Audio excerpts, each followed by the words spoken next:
အားလုံးပဲမင်္ဂလာပါဒီနေ့ကတော့ဒီ M4 ရဲ့ပေါ့နော် grammar pattern လေးတွေဖြစ်တဲ့ vattara e deska နဲ့ vatte itadakimasu ka ဆိုတဲ့ grammar form လေးနှစ်ခုကိုရှင်းပြပေးသွားမှာဖြစ်ပါတယ်ပထမတစ်ခုဖြစ်တဲ့ vattara e deska သူရဲ့မြန်မာလိုအဓိပ္ပာယ်လေးကတော့ဖတ်ရင်ကောင်းမလားဖတ်ရင်ကောင်းမလဲဆိုတဲ့ဟာလေးဖြစ်ပါတယ်နောက်တစ်ခုကတော့ vatte itadakimasu ka အဲ့ဒါက vat ပြီးလို့ရမလားဆိုတဲ့အဓိပ္ပာယ်လေးဖြစ်ပါတယ်အဲ့ဆိုသူရဲ့ရှင်းပြချက်လေးတွေကိုတွားကြည့်ကြရအောင်နော်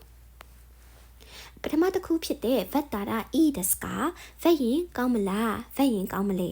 เนาะအဲ့ဒါကဒီဟာလေးကိုကြည့်လိုက်တဲ့တင်ကိုသိတာရယ်ပေါ့နော်တယောက်ယောက်ကိုမေးတဲ့အခါမှာငါဆိုင်ရင်ကောင်းမလားတွားရင်ကောင်းမလားအဲ့လိုမျိုးမေးရမလားအဲ့တော့မေးတဲ့အတွက်ကြောင့်မလို့သူကတယောက်ယောက်စီကနေအကြံဉာဏ်တောင်းတဲ့အခါမှာတုံးတာပေါ့နော်သူများကိုအကြံဉာဏ်ပေးတဲ့အခါမှာတော့ vattara e des ဖတ်ရင်ကောင်းနေဆိုပြီးတော့ပြောပါတယ်အဲ့ဒါဆိုရင်သူ့ရဲ့တွဲတဲ့ form လေးကတမြင်မိကနေကတော့တ form နဲ့တွဲတယ်ဆိုတော့သိထားရင်ရပါတယ်ray ပေါ့နော်ဥပမာလေးကတော့ခုနုကိတ်ခီတာဘေတာရာဤဒစကာဒီကိတ်ဆိုင်ရင်ကောင်းမလားအဲ့တော့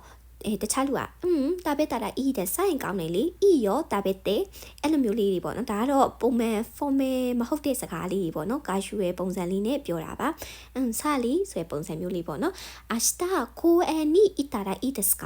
公園ဆိုတာပန်းချံပေါ့နော်明日မနေ့ဖြန်ပန်းချံကိုတွားရင်ကောင်းမလားတွားကြမယ်လေအဲ့လိုမျိုးပေါ့နော်အကြံဉာဏ်တောင်းတဲ့ခါမှာတုံးနေပေါ့နော်မနေ့ဖြန်ငါတို့ပေါ့နော်စားတော့ဆိုင်တွားရင်ကောင်းမလားတို့အဲ့လိုမျိုးလေးမှာတုံးနေပေါ့နော် vattara e deska ကိုကပေါ့စဉ်းစားရခက်နေလို့သူများနာနေကြညံတောင်းတဲ့ခါမှာတုံးတာပေါ့နော်နောက်တစ်ခုကအေးကမီနီအီတာရာအီဒစကာအေးကရုပ်ရှင်ကိုမီနီအီတာရာကြည့်ဖို့တွားရင်ကောင်းမလားအဲ့လိုမျိုးနေရာမှာတစ်ခါတလေကြာရင်တော့အေးကမီနီအီတာရာဒိုဒစကာတွားရင်ဘလို့လဲဆိုပြီးတော့ကာရှူရဲ့တုံးလေးတွေလည်းရှိရပေါ့နော်ကောင်းမလားမဟုတ်ပဲနဲ့တွားရင်ဘလို့လဲစားရင်ဘလို့လဲသူများနာနေပြီးတော့ခါကြတော့ပေါ့နော်ဒီထောက်ခံချက်တစ်ခုယူတဲ့ခါမှာလေအဲ့လိုတုံးတဲ့ခါလေးလည်းရှိရပေါ့နော်ဖတ်တာရာဒိုဒစကာနဲ့တုံးနေပေါ့နော်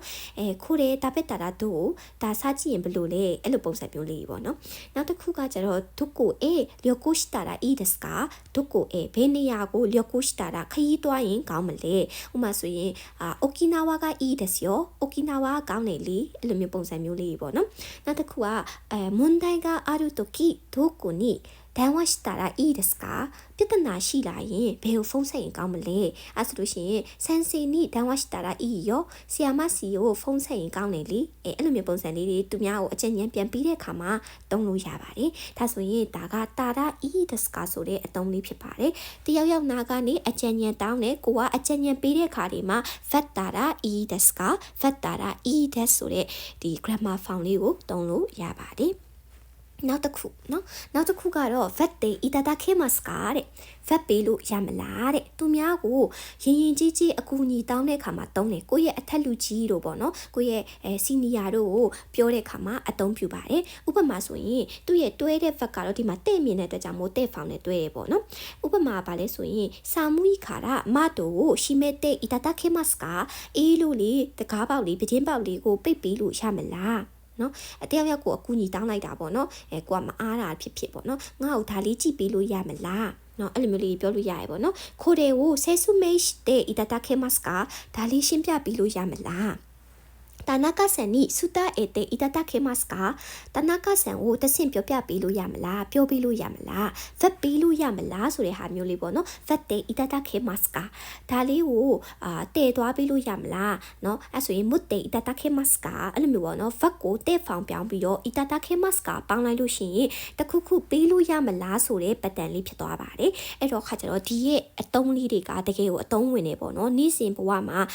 ပြောဖို့အတွက်ပေါ့နော်ဒီရဲ့ဖောင်လေးတွေတည်ထားလို့ရှိရင်တယောက်ယောက်နာအကြံဉာဏ်တောင်းတာလို့တယောက်ယောက်ကိုအကူအညီတောင်းတာတို့မှာတုံးလို့ရတဲ့ဖောင်လေးတွေဖြစ်တဲ့အတွက်ကြောင့်မလို့ကြက်ထားမှတ်ထားတင်ပါတယ်ဒါကတော့အကူအညီတောင်းတဲ့ဖောင်လေးတဲ့ itadakimasu ka ဖြစ်ပါတယ်เนาะသူများကိုအကြံဉာဏ်ပေးရင်တော့တာရာいいですနော်တာရာいいですかအကြံဉာဏ်တောင်းတဲ့အကြံဉာဏ်ပြီးတဲ့အခါမှာတုံးတဲ့ form ဖြစ်ပါတယ်အဲ့ဆိုရင်ဒီရဲ့ M4 grammar လေး pattern နှစ်ခုလေးကိုနားလည်သွားမယ်လို့ထင်ပါတယ်ကိုယ်တိုင်ပေါ့နော်လေ့လာတဲ့အခါမှာလေကိုယ်တိုင်ကိုယ့်ရဲ့ပေါ့နော်